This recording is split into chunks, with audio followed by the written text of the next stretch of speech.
extremely happy to see him locked in next week for Final Combat, as I've known him for a very, very long while, and it's good to see him finally get a bit of recognition in the offline scene. Well, as you alluded to before, Javier is a Scorpion loyalist, and from what I've seen watching him in his gameplay, he's very elusive with the character, very hard to pin down, and he has been changing one or two cameos, but again, it's always about making Scorpion play from his perspective, from his perception on the character in the respective Mortal Kombat game, and it looks like he's doing well here. Again, a lot of our contestants, I think F0xy Grampa is the oldest one here. The others are in their early 20s, which is actually great to see, young competitors. Yeah, something that seems to correlate with Mortal Kombat players. There are two things. If you're a brother or you're a twin, you're instantly genetically better than everyone else. Oh, is that guaranteed? Guaranteed. Shout outs to Ketchup and Mustard. Hope you guys are watching. Ketchup and Mustard, Nicholas, twins. It is ridiculous how it works. Who am I to judge? We see it a lot. Maybe. But also the youth that is coming into MK. Ever since MK11 has been phenomenal. We had tons and tons of competition. Big shout out to Josh TQ as well as VTY. Making really big names for themselves. Sorry to cut you off there, Rory. We just saw Ermac on F0xy Grampa's side. Now, for those who don't know, F0xy Grampa hasn't really been competing in the pro competition. He's actually been really working on the stream. And he's been an NRS player through and through, and he can basically play the cast. And this is a team we saw MK Javier in the back actually practicing towards, potentially, which has come to fruition, Ermac and Sonya. Have they changed her cameo recently? In terms of what she does, not really. They've adjusted a lot of her bits and pieces, like if you do her throw, she does a little bit more damage. I believe she does about 14.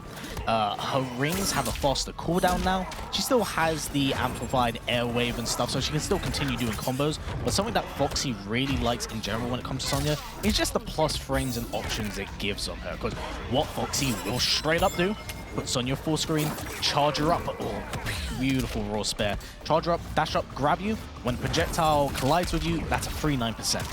All right, there you go, gonna get that conversion there as well. We saw F0xy Grampa do a combo breaker earlier, and we did see him doing that stance cancel with Ermac to build that meter on whiff. So he's actually able to get a lot more meter advantage to combo breaker, probably more than other characters in that kind of case anyway, so. Yes, gonna throw up the invincibility at this point. Javier jumping out. All knocks out the Sonya. Very smart read from Javier. A lot of patience being shown. We're going to run it down to the clock, which is the F0xy style, but a little bit of impatience being shown. Very smart as well from Javier. Goes for the throw. In from the raw spear. Going to have a little bit more of the screen control. Ermac is an annoying character through and through. He has obviously building that meter on whiff. I think he's got one of the fastest fatal blows in the game.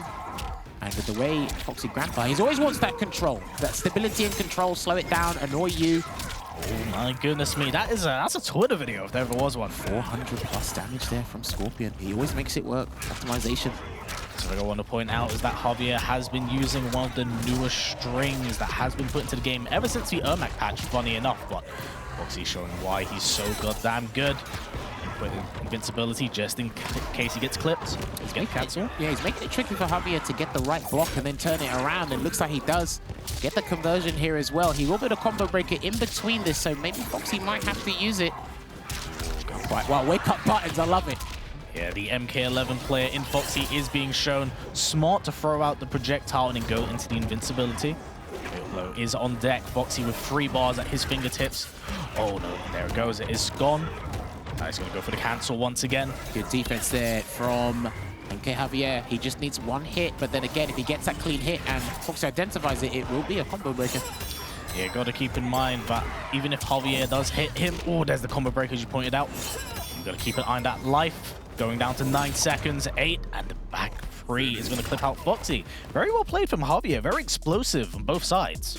And that was such an awkward scenario, only because if you didn't combo break, you're going to lose the round. Yes. So you kind of had it, it gives you an extra 10 seconds or so, but like you identified, you've got to watch out for the clock. And I think F0xy knew that as well, but as you're thinking about your next move to turn things around and then the clock counting down, it's very hard to stay focused, especially with how optimal Javier's been with Scorpion. So hey, 1 on the board to him. Yeah, something I do want to point out since we just saw F0xy whiff it. Ermac's whiff animation, or grab animation in general in this game, is very, very peculiar, and it's quite hard to react to because it isn't like an on-hand grab. He raises his hand, grabs you, but there's so many other options. That It's kind of like a subtle animation that looks like something else, or the start for something else? Yes, Okay. it just looks like a normal standing button, so it comes down to a strike throw situation. Smacking away here, dodges the returning glaive as well, and it comes back, gonna get a full conversion here. Probably gonna have to take this one as well. Get the full Octomorph, that goes into the throw. Javier absolutely loves his strike throw situations, even if it's just to kind of move things around on the screen. He was practicing that as well. He was actually backing away full screen, getting Sonya to throw the projectile, and then Ermac teleport last minute. So he's actually not afraid to go full screen and allow Sonya to actually utilize the cameo there to kind of waste it for the charge time. Yeah, look at this. No damage, just draining the meter. Finally gone. Oh, trade. Interesting, but being pressed. Challenges for cancel. Javier not scared to press if need be. Good back up. Air to air as well, and he tried to avoid the glaive, and Javier knew that as well, and he's going to close out the round. That was a beautiful air to air in that scenario, because before he avoided the glaive by jumping, he identified that, and because of the corner positioning, he's able to capitalize. Good stuff. Yeah, there's that tricky throw animation. Nice 14% off Sonya. Yeah, he's blocking now. Yeah, because of what happened before, he's blocking now. Definitely needs to, and that's the thing with Javier. He starts putting you in a strike throw situation that he really thrives on. With these micro interactions, you really need to pay attention to with these players because they have to change their options, and then the attacker has to be 2 steps ahead if he wants to get that big damage. So something I do actually want to point off that specifically Chameleon, I suppose variation or character specific, she gains a different throw animation per cycle. When she is in Melina, she does a little bit less damage but gives you more frame advantage, so you can go in. Beautiful challenge from Foxy. Good choice of the combo breaker there from Javier as well. Hold up, this actually might close things out. He's got the damage. Yeah, checks with the knee, goes for the down one. Yep, strike throw situation once again. And Javier looking exceptionally strong in this matchup. Like we said, just to regurgitate, he was in the back.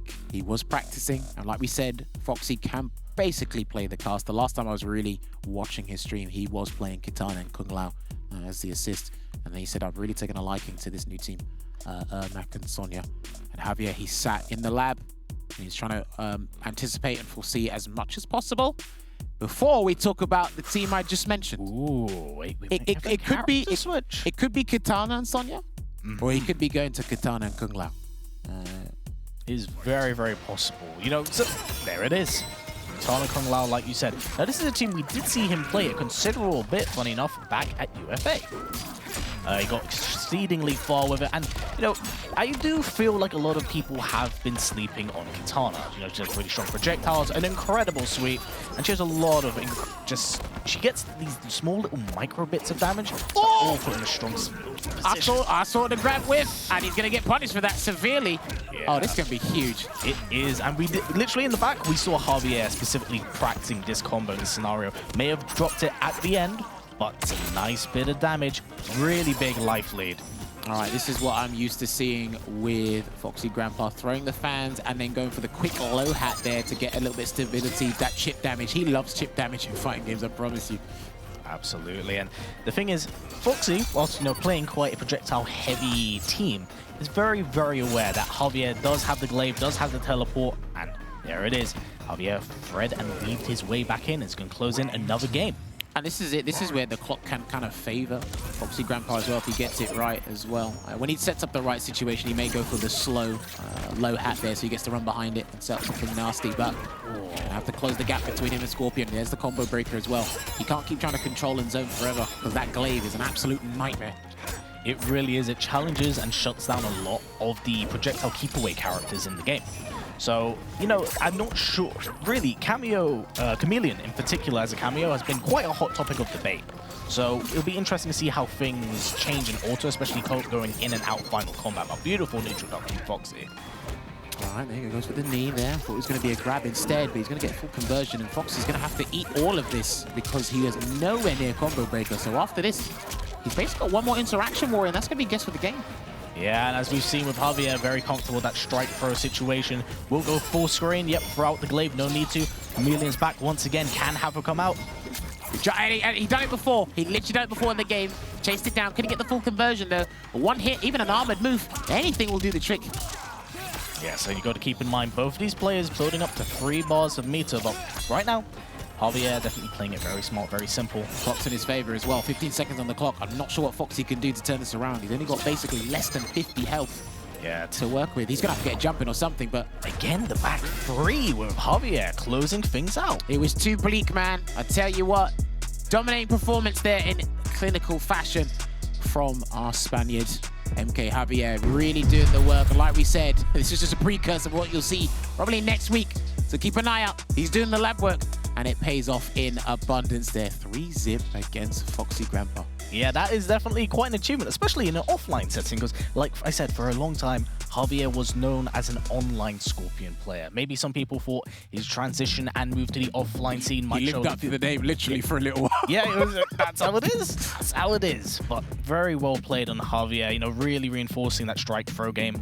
And forcing F0xy off a character is something that's very hard to do. It's not easy. I like that he went to experiment and really test out this new team, or this recent team that he has been doing with Ermac and Sonya. I can't wait to see how he develops it and polishes it over time.